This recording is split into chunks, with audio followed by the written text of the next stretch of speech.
بە زۆری سێ دانە تەوژم کە زۆر بەڕوونی و ئاشکرایی لەم وڵاتەیە دیارە و واجبە لەسەر هەموو موسڵمانێک لەو سێ تەوژمە بەری بێ بە خۆیان و بە ئەهلەکەیانەوە. پەنا بە ئەڵڵا نزیکیان بکەوێ هەمان حسابی ئەوانی بۆ ئەکرێ لە لای ئەڵڵا جەلە جەلالوه و لە لای هەر کەسێکیش کە ئەهلی تەوحیدە.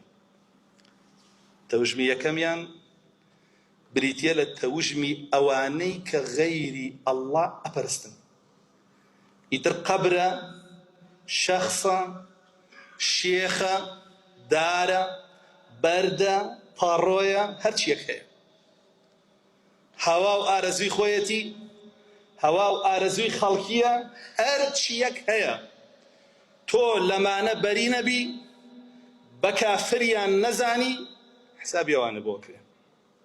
هیچ فەرقێک نییە لەگەڵ ئەوانە.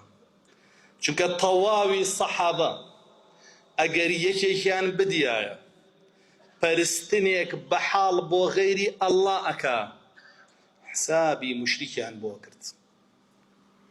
ئەو تەوژمە ئەمڕۆ لە ناومانە هەیە. بگرە نەک وەکو دیاردەیەک هەیە، بەڵکو بانگخوازی هەیە، بەڵکو مینبەری بەدەسەوەیە، میحرابی بەدەسەوەیە، کەناڵی هەیە، بەڵکو کوفری جیهانیش پشتگیری ئەکاو لە پشتیەوەیەتی.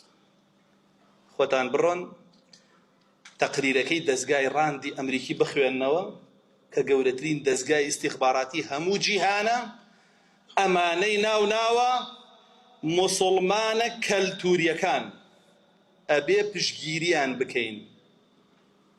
ئەو ئیسلامە بۆ ئێمە باشە، چکە ئەوان قەبرە پەرستن لە خۆمانەوە فێری بوون. لە کێوە فێری قەبر پەرستی بوون؟ لە گاور و جوولەکەوە.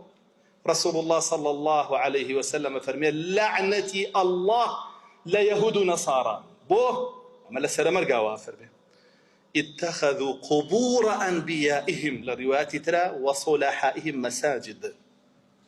لعنتي الله يان ليبي قوري بيغمر كان يانو بياو شاكا كان يان كرد مزقوت وعبادتي أنت يا كرد إبو يدز قايران دو عبادتي بيا شاكا أو توجمي بيا باشا بۆیە خۆی ئەزانێ کە ڕێبازی خۆیەتی و پێشی خۆشە ئەوانە بچنە سەری.